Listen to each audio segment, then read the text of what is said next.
The Japanese bond market is in chaos, and it might tank the US stock market with it.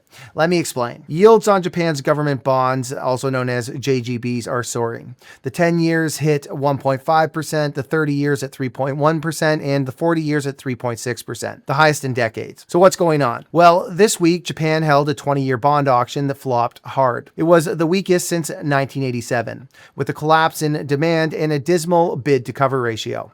In plain English, almost nobody wants Japanese debt anymore. Why? Because investors are finally spooked. Japan's fiscal situation is a mess.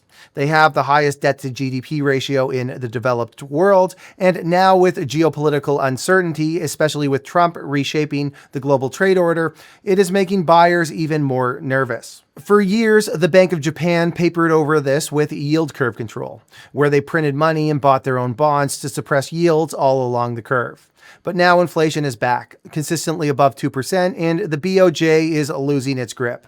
If they hike rates to fight inflation, they risk tanking the market. But if they don't, they risk a full-blown bond revolt, a situation where they are the only ones left buying these bonds. Now, here's where it goes global.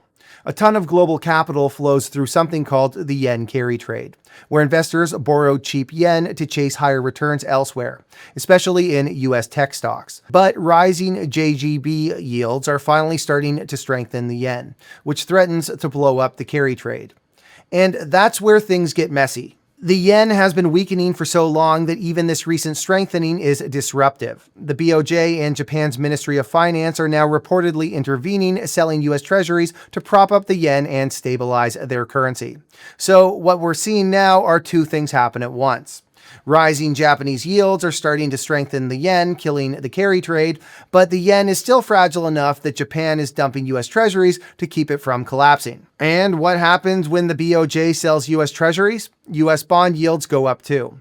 That hits everything for Americans, from mortgages to credit cards to corporate debt, and yes, stock. This is where the earthquake happens fast.